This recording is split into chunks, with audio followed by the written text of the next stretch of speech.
Greetings folks, just a quick teardown of a 2015 13-inch MacBook Pro. It's never had its thermal paste replaced. A friend of mine was kind enough to give this to me, and my son uses it for school. Given certain times, this was very helpful to our family, so Nathan, thank you very much.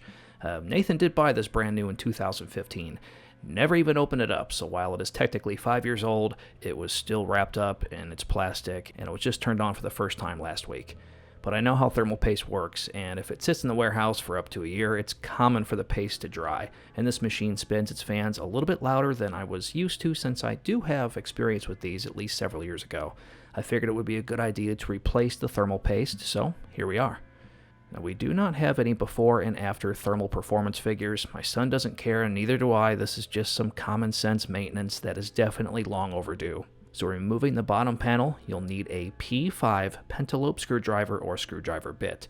Link in the description below for the iFixit ProTech toolkit that I use to take apart all of my laptops. It will make your life a lot easier for jobs like this one. Now, once you remove the 8 screws on the bottom panel, it will remove pretty easily. I wasn't too sure what to expect, so I did use the suction cup as I do not wish to scratch the chassis. Next, you will need to use the Torx T5 bit or screwdriver, also found in this iFixit ProTech toolkit. Remove the 4 screws around the CPU die and the 2 screws, one on each side of the cooling fin. Clean off the old thermal paste with isopropyl alcohol, repaste, and reassemble. This whole job from start to finish should take you about 10 minutes. I miss this era of MacBooks when we had replaceable parts. Alright folks, that's going to do it.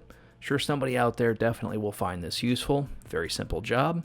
And this is Bob of All Trades. We'll see you in the next video.